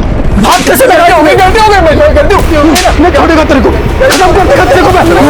वापस नहीं, छोड़ दो, वापस नहीं करेगा, छोड़ दो, वापस नहीं। क्या धंधा करता है तू निकल बिरजा। बोला था ना मैं, बोला था ना नौकरी करने की जरूरत नहीं है। देखा ना क्या हुआ, जबरदस्ती कर रहा था वो हरकत। अरे तेरे को लाख बार समझाया कि ज्यादा हंसने बोलने का नहीं। प्रॉब्लम सिर्फ उसकी नहीं है, तुम सारे आदमी एक जैसे होते हो। एक अकेली औरत देखी नहीं कि सहारा देने के नाम पे उसका फायदा उठाने की कोशिश करते हो। जिसे देखो वो मेरी लाइफ को कंट्रोल करने में लगा पड़ा है।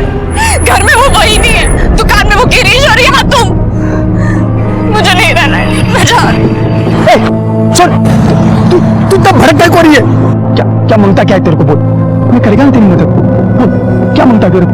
तो लगता क्या है मेरा? हम दोनों का रिश्ता क्या है? रिश्ता मांगता है? मैं करेगा तेरे साथ शादी। क्या बोलती हूँ?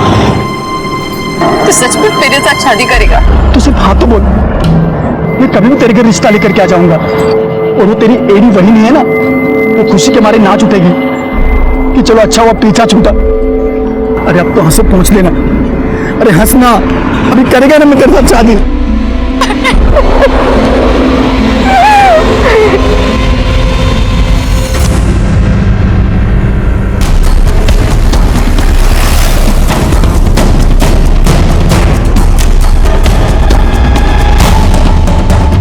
ये रस्सी कहाँ से आई तुम्हारे पास? साहब वो मैंने कुछ दिन पहले खरीदी थी। प्लास्टिक बांधना पड़ता है ना, नहीं तो बारिश में पानी अंदर आ जाता है, इसलिए। शिरके जी सर, ग्रीन नायलॉन की रस्सी ढूंढनी है, पीली नहीं। Okay sir. साहब मैं तो इधर भाखड़े पर ही था, ये रस्सी तो बहुत पुराना हो गया है, मेरे को नया लेने का था। कहीं ऐसा ना हो कि अभी बांधा और अभी टूट जाए। उसमें से थोड़ा सैंपल के लिए हम लेके जा रहे हैं, ठीक है? ठीक है साहब। सर हम लोग यहाँ तक आए हैं तो जादव सर के लिए एक महेश का वड़ा पाव लेते हैं, चटनी डाल के। ठीक है, चलेगा। गौली शिरके, तुम लोग बाकी की दुकानें चेक करो।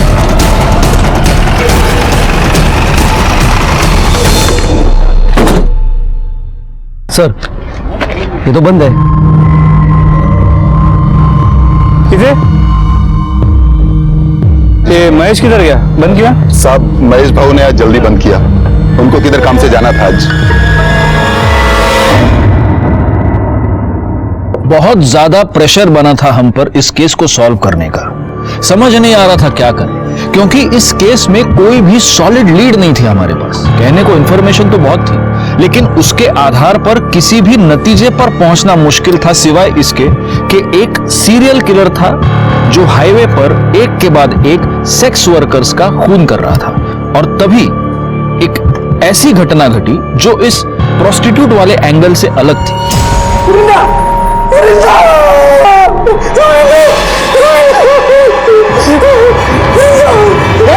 क्या कर रहा है? क्या कर रहा है? वृंदा? वृंदा? वृंदा? वृंदा? दीपा, वृंदा को किसी ने मार दिया। वृंदा को क्या हो जा रहा है? तुम्हें अंदर किसने बंद किया? मैं अंदर खेल रही थी और बाहर से किसी ने कड़ी लगा दी। अरे वो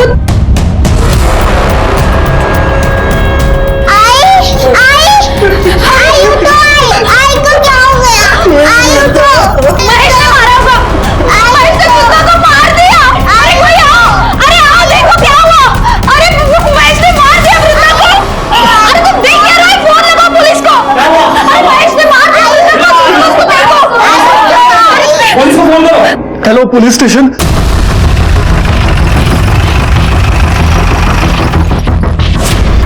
चलिए हटिए।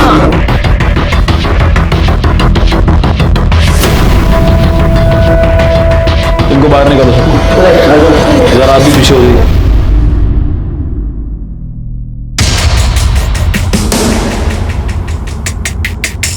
बैकवर्ड।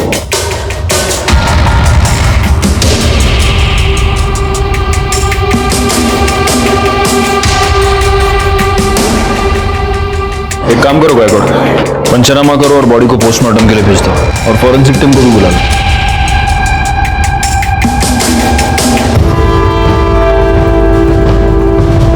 तू वो वड़ा पाव वाला है ना? तू यहाँ क्या कर रहा है? साहब, इसी ने मारा वृंदा को। हम घर आए तो ये यही था। मैंने नहीं मारा है सर, मैंने नहीं मारा है, लेकिन जिसने भी मारा है ना उसे छोड़ेगा नहीं मैं, नहीं छोड़ेगा मैं। चुप, नहीं छोड़ेगा मैं, नहीं छोड़ेगा मैं। मैंने पहली बार वृंदा में ही देखा कि माँ क्या होती है। उसने अपनी इज्जत भी संभाली और अपनी बच्ची के लिए खड़ी भी रही। मैं बोला उसको सब खर्चा दूंगा मैं, फिर भी अपनी बेटी के लिए उसने नौकरी की और उस हलकट गिरिश के वहां वो नौकरी पे लग गई। इतनी अच्छी लगती थी वृंदा तो उसको मारा क्यों? मैंने नहीं मारा साहब उसको, लेकिन जिसने भी मारा होगा ना साहब उसको नहीं छोड़ूंगा मैं। अच्छा, उसका भाई, उसकी भाभी सब झूठ बोल रहे। तू वृंदा को परेशान करता था, उसको धमकी देता था। मैंने वृंदा को धमकी नहीं दी थी साहब, मैंने प्रतीक और दीपा को बोला था कि उसको परेशान ना करें। मैंने तो वृंदा को सिर्फ इतना ही बोला था कि किसी के भी साथ ज्यादा हंसने बोलने का नहीं। अच्छा, क्यों नहीं हंसने बोलने का? मतलब तू कुछ भी कर सकता है, वो कुछ नहीं कर सकती, क्यों? ऐसा नहीं है साहब, दूसरों का छोड़ो, मैं वृंदा को हाथ में नहीं लगाया था और शादी से पहले साथ में सोना तो दूर की बात, मैं तो प्यार करता था उससे, शादी बनाने का था, इसलिए उसके घर पे मैं उसका हाथ मांगने के लिए गया था, लेकिन मेरे पहले वो वहां पे मरी पड़ी थी।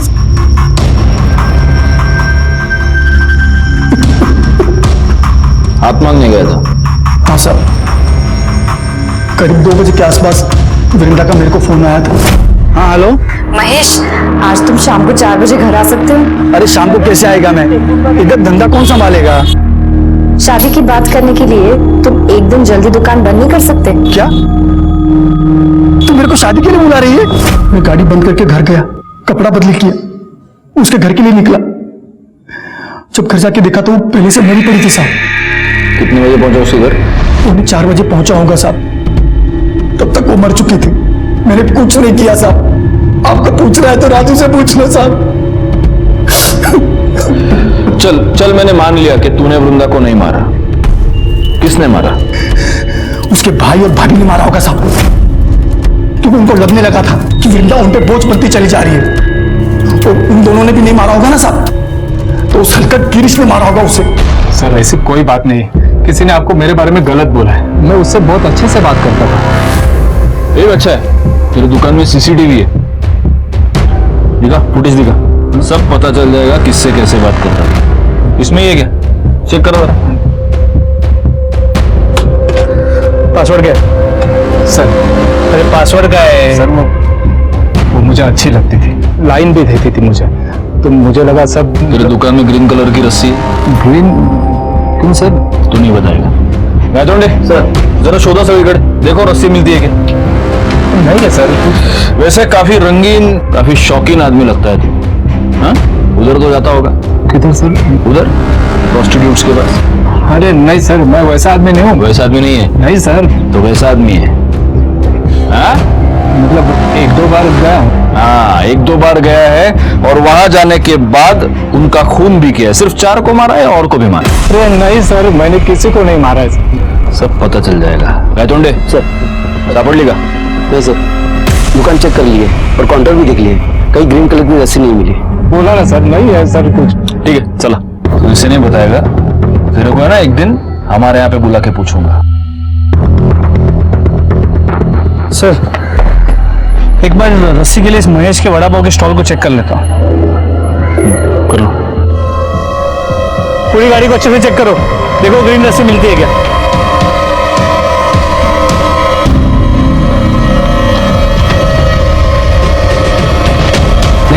नहीं है सर। सर, वृंदा की पोस्टमार्टम रिपोर्ट, इसके मुताबिक वृंदा के गले पे भी नायलॉन के ग्रीन कलर के रस्सी के ट्रेसेस मिले।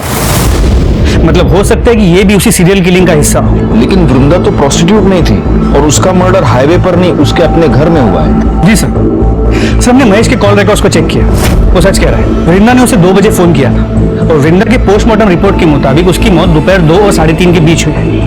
महेश के मोबाइल लोकेशन के मुताबिक इस दौरान वो अपने घर पे था। महेश अपने घर से 3:30 बजे निकला और 3:45 बजे वो वृंदा के घर पहुंचा। वृंदा के भाई प्रतीक ने हमें 3:55 को फोन किया था और हम वहां 4:15 बजे पहुंचे। सर ये सब देखते हुए मुझे लगता नहीं है कि महेश ने वृंदा को मारा होगा। और सर हमने महेश के वड़ा पाव की गाड़ी को भी चेक किया, वहां पे हमें कोई ग्रीन कलर की रस्सी नहीं मिली। वो तो रस्सी है गायकवाड़, वो तो गायब की जा सकती है, हटा दी जा सकती है। एक काम करो, महेश के साथ वो जो लड़का काम करता है उसको उठाओ, वो हमें बताएगा वहां रस्सी थी या नहीं, और अगर थी तो अब कहाँ है। साहब महेश भाऊ तो बहुत अच्छे आदमी है साहब, कितना मदद किया, मेरा काम दिया, मेरे को खोल दिया इधर मेरे को, मैं उनकी वजह से हूं यहाँ पर। अरे लेकिन एक बात बता, ये तेरा महेश भाऊ दिमाग से एकदम सटका हुआ आदमी है, कितना गुस्सा आता है उसको। अभी देखना, गुस्से गुस्से में मार दिया ना वृंदा को। साहब महेश भाऊ नहीं मार सकते वृंदा वहीनी को साहब, मतलब वो तो उल्टा चाहते थे उनको, ऐसा मतलब प्यार करते थे। कितना कुछ किया उन्होंने उनके लिए, मैंने देखा, मेरे सामने कितना कुछ किया, कितना कौन का। हाँ, मैंने देखा। ठीक है जा। अरे राजू सुन, इधर आना, इधर। हाँ साहब। मेरे को एक बात बता, उस दिन गाड़ी बंद करके तू किधर गया था? मैं अपनी खोली में गया साहब, बंद किया, खोली में चला गया। तो रस्सी लेके गया तू? रस्सी? ऐसे घबरा क्यों रहा है? मेरे को रस्सी के बारे में पूछ रहा हूँ, सांप के बारे में नहीं पूछ रहा। नहीं घबरा नहीं रहा साहब मैं। कौन सी रस्सी? रस्सी रे, वो तुम लोग ठेला वेला बांधने के लिए रस्सी, बारिश वारिश आती तो टपरी बांधने के लिए रस्सी यूज करते ना, वो लेके गया तू? वो तो साहब वो रस्सी नहीं मिल रही, वो तो मिल नहीं रही, तो ढूंढा नहीं? मैं पूछा साहब आसपास के, मैंने दुकान वाले से भी पूछा, मैंने ठेला लगाते ना उनसे पूछा, मैंने किसी को मालूम ही नहीं साहब रस्सी कहाँ गई। क्या बात कर रहा है गायकवाड़, एक गरीब आदमी की रस्सी गायब हो गई, क्या कर रहे हो गायतोंडे? रस्सी गली, चल ठीक है देखते। ये जरूर हमसे कुछ छुपा रहा है। एक काम करो, 24 घंटे तावड़े को उसके पीछे लगा दो और तब तक इस रस्सी के बारे में महेश से पूछते। रस्सी तो गाड़ी में होंगी ना साहब, उधर ही तो थी। तुझी गाड़ी चेक के लिए हमें क्या नहीं है साहब? उधर ही थी, मैंने कल सुबह ही देखा था, उधर ही पड़ी थी गाड़ी में। पक्का उधर ही थी? हाँ साहब, लेकिन आप लोग मेरे से रस्सी के बारे में क्यों पूछ रहे हो साहब? रस्सी पे तेल गिरा था। अभी साहब इतना फ्राई करते तो रस्सी पे तेल तो गिरेगा ना साहब।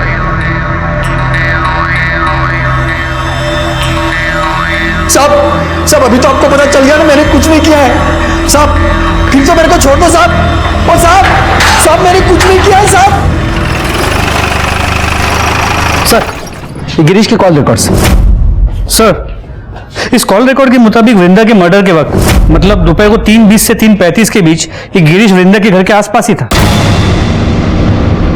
उतला देना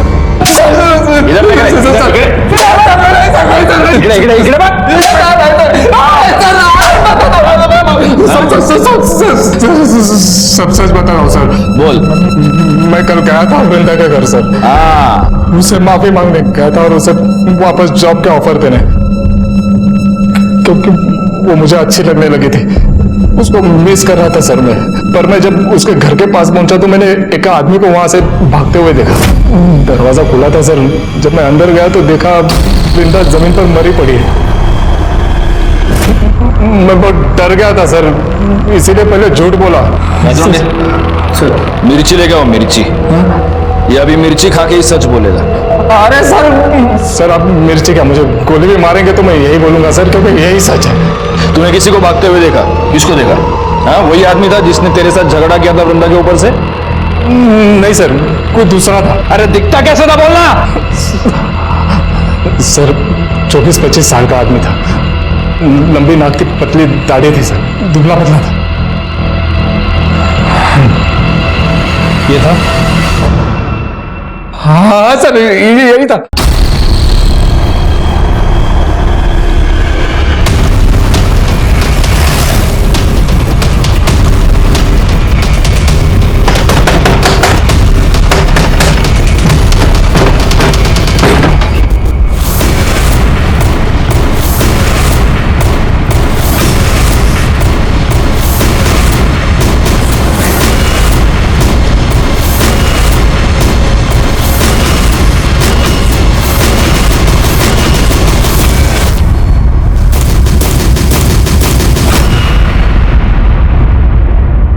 वो साहब मैंने मारा साहब, मैंने मारा वृंदा बहनी को साहब। वो दिन जब बाबू दुकान बंद करके गया था, मैं रस्सी लेके बहनी को उधर चला गया था साहब मैं। अरे राजू तू मालूम है भाव का इंतजार कर रहे थे ना। अरे वो आज रोज की तरह थोड़ी ना आएंगे, आज तो सज धज के एकदम टिप टॉप बन के आएंगे वो। अभी तो उन्होंने बड़ा पाव भेजा आपके लिए। अच्छा भला एक गिलास पानी दे ना। हाँ, देते हैं, आती है ना।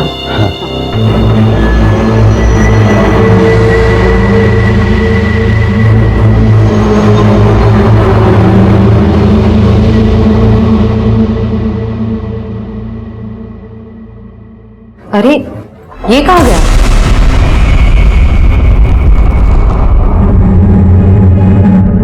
क्यों मारा वृंदा को? साहब मेरे को मालूम था साहब कि महेश भाई के आगे पीछे कोई नहीं है साहब। तो मेरे को लगा कि अगर महेश भाई वृंदा बहनी के खून के इल्जाम में अंदर हो गए तो पूरा ठेला मेरा हो जाएगा साहब। चल ठीक है, मैंने मान लिया वृंदा को तूने ये वड़ा पाव की गाड़ी की लालच में मारा। उन 4 औरतों को क्यों मारा? नहीं साहब मैंने नहीं मारा 4 लोग, मैंने नहीं मारा साहब। मैं क्यों मारूंगा?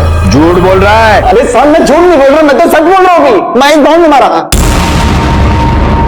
मेरे को मालूम है साहब, वो रस्सी लेके हमेशा जाते थे सर किधर को भी। मैं सोचता था किधर जा रहे रस्सी लेकर, एक दिन तेल गिर गया उसके ऊपर। साहब वो निकले, मैं उनके पीछे पीछे गया, मैंने अपनी आंखों से देखा था।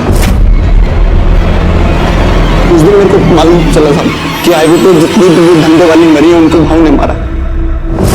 मेरे को तभी आइडिया आया साहब, मेरे को लगा कि मैं उस रस्सी से मैं। अरे तो तेरे को यह आइडिया नहीं आया कि अगर तू ये बात हमको बताता तो महेश वैसे भी अंदर जाता, फिर सारा धंधा तेरा हो जाता? ये समझ में नहीं आया तेरे को? साहब मेरी मदद मारी गई थी। मैं साहब मेरे को लगा कि हो जाएगा, मैं पागल आदमी गरीब आदमी, मेरे को लगा साहब मैं सच कह रहा हूं साहब।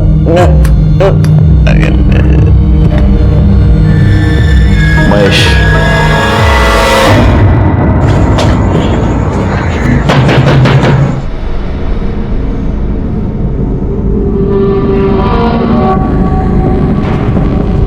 मेरे को मालूम था ये दिन जरूर आएगा, पर महेश कभी मेरी बात सुना ही नहीं।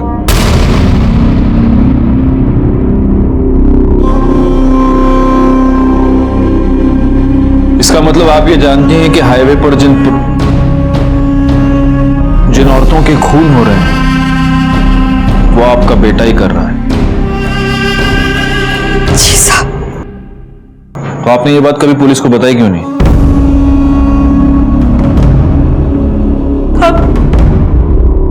बेटा है मेरा, मैं कैसे बता दे?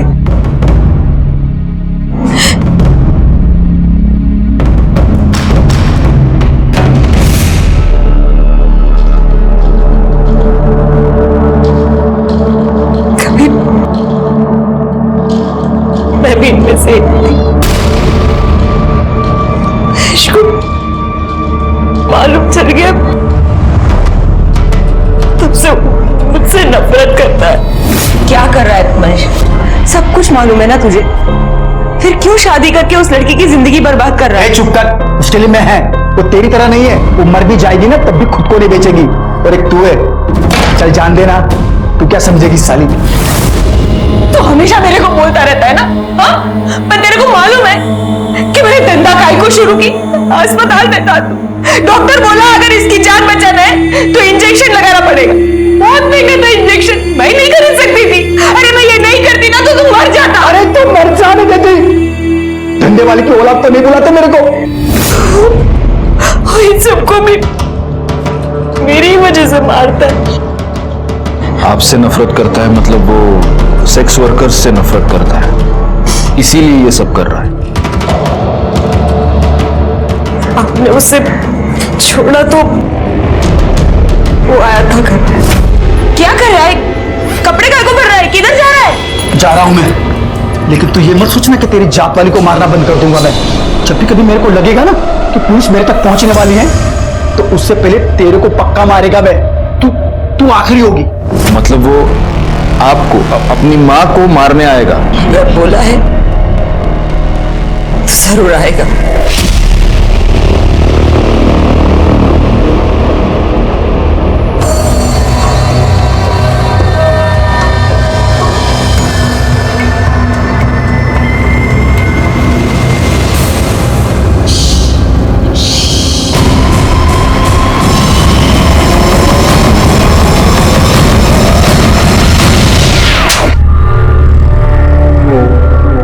साल का हुआ जब मेरे को मालूम पड़ा कि मेरी आई क्या काम करती है। तुझे पता है तेरी आई क्या काम करती है? तेरे घर पे कपड़े और खाना लाने के लिए पैसे कहाँ से आते कभी सोचा है? क्योंकि तेरे तो बाबा भी नहीं है। मुझे इतना पता है कि मेरी आई काम करती है, तो फिर काम करके ही आते होंगे। देखना है तुझे? चल तुझे दिखाता हूँ।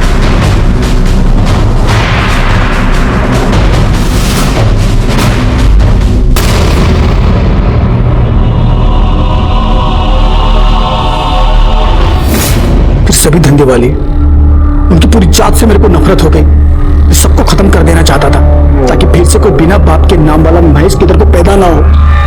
फिर मेरे को वृंदा मिली।